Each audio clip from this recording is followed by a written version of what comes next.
नमस्कार, bold sky में आपका स्वागत है। आज हम करेंगे आकर्ण धनुरासन और यह आसन टीबी जैसे रोग में काफ़ी ज़्यादा लाभदायक होता है। तो आइए जानते हैं कैसे करते हैं ये आसन। इस आसन को करने के लिए सबसे पहले टांगे चौड़ी करके खड़े हो जाएं। दायां पैर आगे की ओर करें और बायां पैर बाहर की दिशा में। सिर को बाईं ओर घुमाएं, धड़ सामने की ओर ही रखें। बायां बाजू पार्श्व में कंधे की ऊंचाई पर सीधा रखें और हाथ में एक मुट्ठी बनाएं जिसमें अंगूठा ऊपर की ओर हो।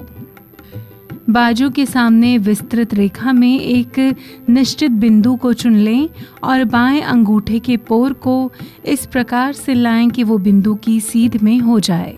अग्रिम शारीरिक क्रिया में दृष्टि बाएं अंगूठे के पोर की ओर ही हमेशा रहेगी। दाएं हाथ की मुट्ठी बांधे जिसमें अंगूठा ऊपर की ओर रहेगा। दाएं हाथ को बाएं हाथ की ओर लाएं जिससे दायां अंगूठा बाएं अंगूठे को छिपा ले। पूरक करते हुए धीरे से दाएं हाथ को दाएं कान की ओर पीछे लाएं, बिल्कुल उसी तरह जिस तरह धनुष को खींच रहे हों। इस प्रक्रिया के दौरान कोहनियां कंधे की ऊंचाई पर होंगी। कुछ देर इस स्थिति में श्वास रोक कर रखें।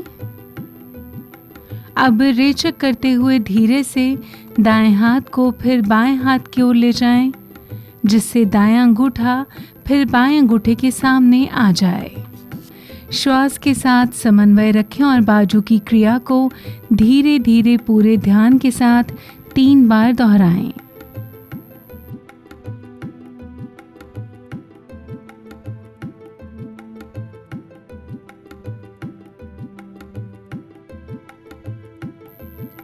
इसके बाद वापस प्रारंभिक स्थिति में आ जाएं और इस व्यायाम को दूसरी ओर से भी दोहराएं। शुरू में ये आसन आप सिर्फ 5 बार करें और धीरे धीरे समय के साथ इस आसन की अवधि बढ़ा दें। चलिए जानते हैं इस आसन को करने से किस तरह के लाभ होते हैं।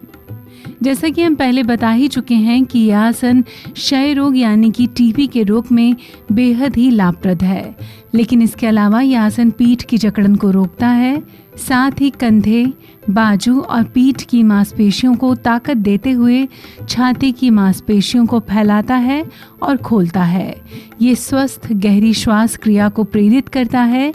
यह आसन दमा और खांसी में बेहद लाभदायक है। साथ ही साथ ये एकाग्रता और कम दृष्टि में भी सुधार करता है। तो उम्मीद करते हैं आज का ये विशेष आसन आपको बेहद पसंद आया होगा। कल फिर मिलेंगे एक और नए आसन के साथ। फिलहाल आज के लिए बस इतना ही।